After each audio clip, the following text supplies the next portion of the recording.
what's going on? So, did you hear about Rick Santorum? No, I did. I heard about Rick Santorum. Isn't he the crazy, super, ultra conservative George Bush answer to Barack Obama?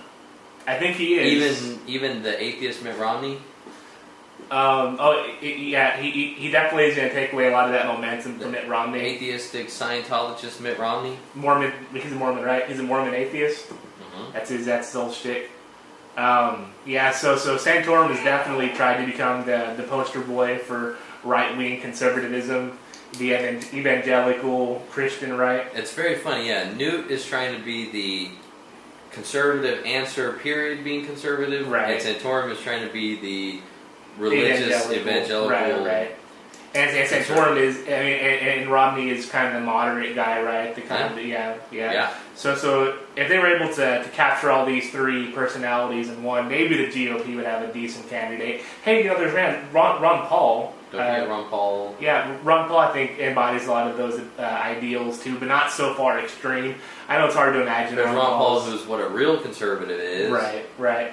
He doesn't. People consider him to the extreme, but really the other three candidates are extreme moderate, extreme evangelical, extreme conservative. Ron Paul is more the moderate, I think. Man, you just got him. But so Santorum has called out Barack Obama for not being Christian enough, right? That was the main hubbub over this past weekend. I guess some aides of Santorum were calling Obama an extremist, follower of Islam. Apparently they let it slip. Uh-huh. His spokeswoman let it slip that she says, his radical Islamic policies, and then apologized and said, I meant radical environmental policies. Oh, okay. Clearly. Right. So is extreme environmental policies, is that code for extreme Islam? Is that what they're going to call him, an extremist, I guess? And hope the right falls into this jihad warring. So what are we doing here, Jared? I'm fixing the volume in here. The Spreecast is still failing. Yeah, they were telling us it was too quiet. Then I made it too loud, so I'm asking if this is Goldilocks, if this is just right to turn it down a little bit. Right. Bear with us, we're trying a new Spreecast out here. We've left Justin TV, we've brought all of our ratings over here to Spreecast. Right. We signed a multi-million-dollar deal with Spreecast. We are now officially in the 1% of Americans. Yes. We are competing solely against Gary V for the world leaders of Spreecast. We will dominate Spreecast. Spreecast is ours. We will crush Gary V. That's right. Spreecast.com. Gary Vaynerchuk. That's right. Spreecast.com/users/mindcontrol-show. It's where you can find us live every Monday night at 8 p.m. Central Time. Ray William Johnson, too. Fuck Ray William. We've had enough of that guy. His day is over. Now is the time for mind control. That's right. Yes. So, I understand. Listen, let me back off a little bit. Okay. Eddie hates Rick Santorum. He's holding back. Unleash on Rick Santorum. You've been dying to do this for weeks. All I know is Rick Santorum definitely embodies a lot of the ideals that upsets me as a liberal American. I think Santorum would set this country back several hundred years.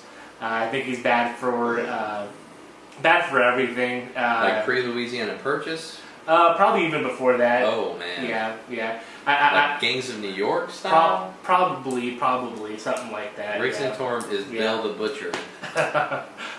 I've never seen Gangs of New York, but I'm sure that comparison is valid. I think Cameron Diaz showed a titty in that movie. So maybe be alright too if we go back to Gangs of New York time. That's right. Yeah, we could go back to that. Yeah, see more Cameron Diaz titty. No, but I also know that one of his supporters said that birth control back in his day was done by keeping an aspirin between your knees. So that really upset a lot of people. Listen, I know my dad's going to vote for him now. My dad makes that joke all the time. That's your dad's favorite joke? That's certainly one of my dad's favorite jokes. So, what's his name? Santorum is definitely making friends with Christians like my dad. The thing you brought up last week was the fact that if you have a wife and you have if you have that time, that special time between a man and a wife. There's not much between them if you're having that special time, but go ahead. So every time that happens, a kid's supposed to be produced, right? Every time that happens, a kid's going to be produced. If there's no form of contraception, birth control, every time that happens, the likelihood of a child being produced is pretty high up there. So I guess if you're doing that, 30 times a month, once a day, 30 times a month, then there's 30 little rugrats running around. And you do that for a year. That's 365 kids you're having. That doesn't make a whole lot of sense, does it? This procreating. In 10 years, it's over 4,000, 5,000 kids that you're going to have. So to me, there has to be some kind of birth control responsibly taken between a married couple. I wonder if Rick Santorum, Mr. Birth Control, hurts women, which I believe it does. I believe it's geared to ruin things within women, especially if you're a minority. I think they sell things. Right. They want to gear things more towards you so that you ruin your body. But yeah, I wonder if he considers the pull-out method to be birth control. I'm sure he does. God wouldn't want you to do that. There's no reason to do that. If you're having those type of relations, you're supposed to complete while you're there, right? I would suppose so. Yeah. And judging by the 6 or 7 kids that Santorum has, I can tell. We know what he's not going with any kind of pull-out method. But not everybody's a rich millionaire like Rick Santorum can afford to take care of all these kids. He has a pretty cush life, Rick Santorum. So I don't know where he gets off telling people how to live their lives. What about the fact that he called your president Hitler? I think that comparison is probably also pretty valid. I can't really argue with that too much. A lot of people call George Bush Hitler. I thought that was pretty comparable too. Can we stop with all the Hitler comparisons? From now on, no one's allowed to compare anyone to Hitler. No one's allowed to. No, it's exactly Hitler. No one. Yes. Yeah. No one is allowed to ever say, "This is how it started in Germany." Yeah. No more of that. It's never going to happen exactly the way it happened before. How come we don't go? Oh, this is just how Mao Zedong took over. Come on, let's move on here. If you're actually thinking about it, how they're probably going to take over here is through media, through movies, through music, through that constant through Nazi propaganda. Pretty much, yeah. Oh. And if you're not aware of that, I think this would happen through a leader taking over and inciting riots. Then you're probably pretty misguided. Santorum also pissed off a lot of people by saying that he didn't think women should be in combat. Right. Now, speaking of going back several hundred years, where does this come from? Of all the problems in this country, all the issues and things that we really need solved, he's worried about women in combat when we don't even have enough troops volunteering. It reminds me a lot of those Islamic beliefs, the fact that if you have a woman around, it's going to distract the men, with all their good looks and their sexy curves, the men's not going to be able to work, So, you can probably compare Santorum to Osama bin Laden. You're actually kind of on the right path because he said his comment was, they shouldn't be in combat because it compromises the mission because of all the emotions involved. And people go, wait a minute, you're saying women can't handle the emotion of combat? And he goes, no, I was talking about the men. Right. The sexual chemistry dynamic between two opposite sexes, yeah. But, that's the same argument, like I said, they make in, the Quran as far as why women have to be veiled and not show any skin, so...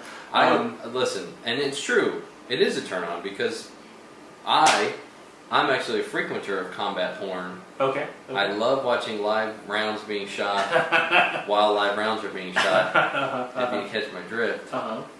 No, anyway... I wasn't aware of this subgenre of combat porn. Is that something that's legitimate, or are you just making it up? No, I just made it up as a joke. They really should probably go down that avenue. I think there's probably a lot of money to be made in that. Only if they call the first one ever live rounds being shot while live rounds are being shot. You've already copyrighted that title.